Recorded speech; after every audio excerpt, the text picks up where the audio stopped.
The following video today is brought to you by Honey, the free browser extension that automatically finds the best promo codes whenever you shop online. Stay tuned till the end of the video to find out more. Back in the early 2010s, it was almost a status symbol of sorts to have your channel partnered under Machinima. It seemed at one point this network had almost every single big gaming channel partnered underneath them. But nowadays you don't hear anything about them at all. So, what happened? Well, before I get to that, I first need to explain their history and what Machinima is. Back in the late 90s, filmmakers started to toy around with video games as a way to make movies. And in 2000, Machinima started up as a website with resources and information of how to do this with the game Quake. As the years went by, they expanded into what they became famous for, their YouTube channel, which they began in 2006. There wasn't a lot of competition at the time, so they started to really grow their video division.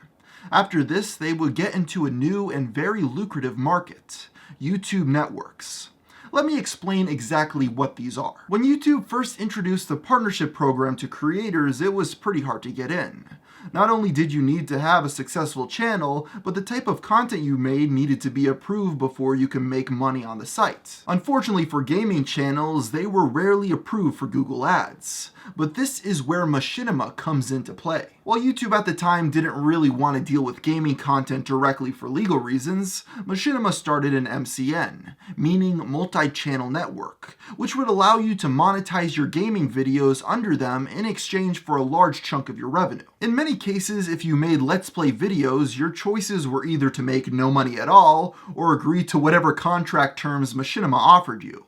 As you can imagine, these agreements were terrible deals for creators since there was no other option. On top of this, I've heard horror stories of creators signing contracts that didn't have an end date, so you would be locked into that bad deal forever. These were actually the lucky ones, however, since it turns out these lifelong contracts were not enforceable in court, so they could leave whenever they wanted.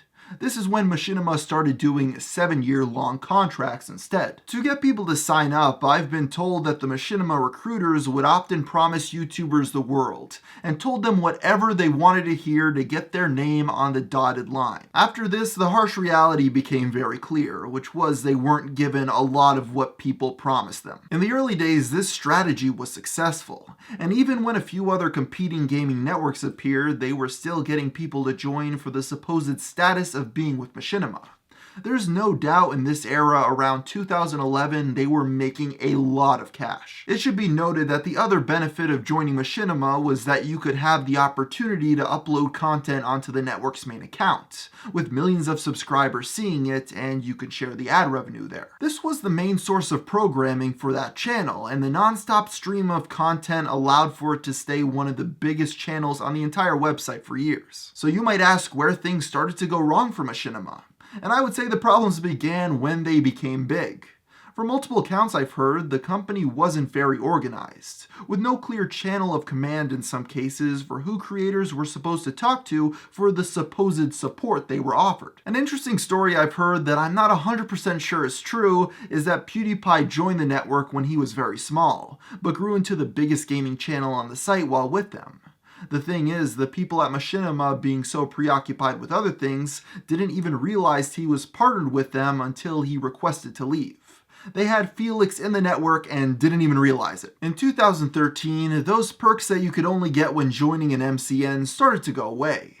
YouTube was now allowing gamers to partner directly with them, and on top of this, most people in networks lost their protection from the Content ID system, which made it so it was very difficult to justify giving a company 40% of your earnings. As networks became less necessary, they were also spending millions of dollars on original programming for Machinima Prime, a now forgotten initiative that spent a massive amount of capital on content like a live-action Halo show and another program called Prank Lab, which I remember. It seems pretty safe to say that these projects lost a lot of money, with it all being deleted off of the YouTube account and the only information I could find out about Machinima Prime being on old articles from the time that they were releasing it. I found an article promoting Machinima as the future of TV.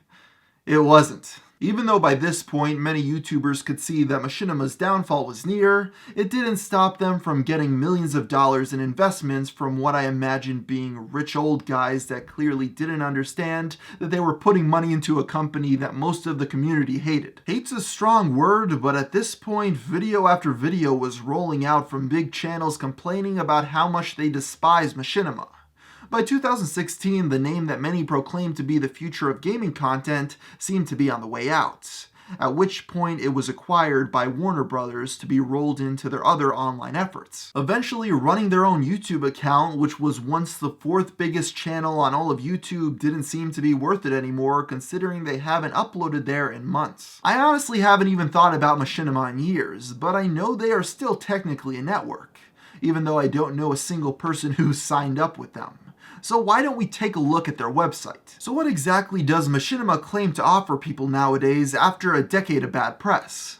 Well, on their website they claim that they're dedicated to the success of both our talent network and our brand partners by helping them find and grow the right audience for their content. Below this line, they have highlighted some of the channels in their network they have helped. So I thought it would be cool to look at some of these accounts that they consider success stories. Bat in the Sun has over 2.1 million subscribers, and they're promoting this first and foremost on the Machinima page. The thing is, if you go to his recent videos, some of them aren't even cracking 50,000 views. Jerome ASF, which I actually remember as being one of the biggest Minecraft channels on all of YouTube back in the day, has over 5 million subscribers. The thing is, if you go to his most recent videos, some of them don't even have 3,000 views. The Radbrad is actually doing a little better than most, with each of his videos getting around 300,000 views, which is kind of impressive until you realize that he has 10 million subscribers. Still, it's an improvement for most of the other channels that are being promoted as the forefront of Machinima. If these are their success stories, I can only imagine what the rest of their creators are up to. Everyone always talked about Machinima dying because all their current partners would leave, but I don't think that was the issue. It turns out the bigger problem was that no one else knew was joining. They have a clientele of dead gaming channels from the Let's Play boom of the early 2010s, but not much else other than that from what I can gather. While I was writing this script, it was just announced that Machinima partners were going to be merged with Fullscreen under Otter Media, and it appears that they no longer accept new partners. As I mentioned a month or so ago when Defy Media shut down, YouTube MCNs are clearly dying. They are either going bankrupt or being merged together. A half a decade ago, media conglomerates were shelling out hundreds of millions of dollars to acquire them, but now it seems they have finally come to the conclusion I figured out years ago, which is they're not really needed. Back in the early days, Google didn't have the resources or a system in place to manage monetization on so many accounts, so these middlemen took over some of those responsibilities. And in exchange, YouTube gave these companies more lax rules for monetization so creators would sign up. But in 2019, these advantages are gone. This means there's no difference between getting partnered through YouTube or a network. So when YouTubers have the choice between keeping all the money for themselves or giving a portion of it to a middleman for absolutely no discernible reason, the choice is pretty clear. When I talk to younger creators on the platform, almost none of them have any interest in joining a YouTube network, since they've grown up hearing nothing but horror stories about them from creators they looked up to.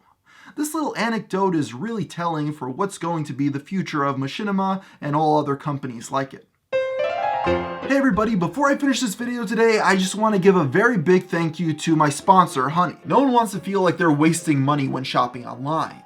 But did you know that there's an easy way to always get the lowest price? It's called Honey.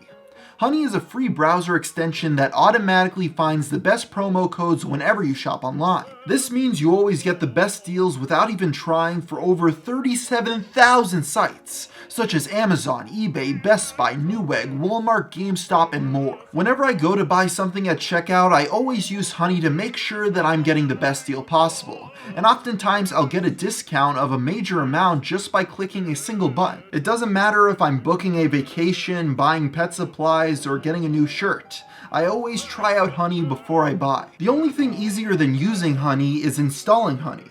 Just go to joinhoney.com/whathappened and click install. It only takes 2 clicks and you're ready to start saving. This isn't some small niche product either. Over 10 million people use Honey, and they save on average $28.61. On top of this, they have 100,000 5-star reviews on Google Chrome. There's literally no reason not to use Honey for everything you buy online. It's completely 100% free. So just go to joinhoney.com/whathappened to try it out for yourself. Again, that's joinhoney.com/whathappened.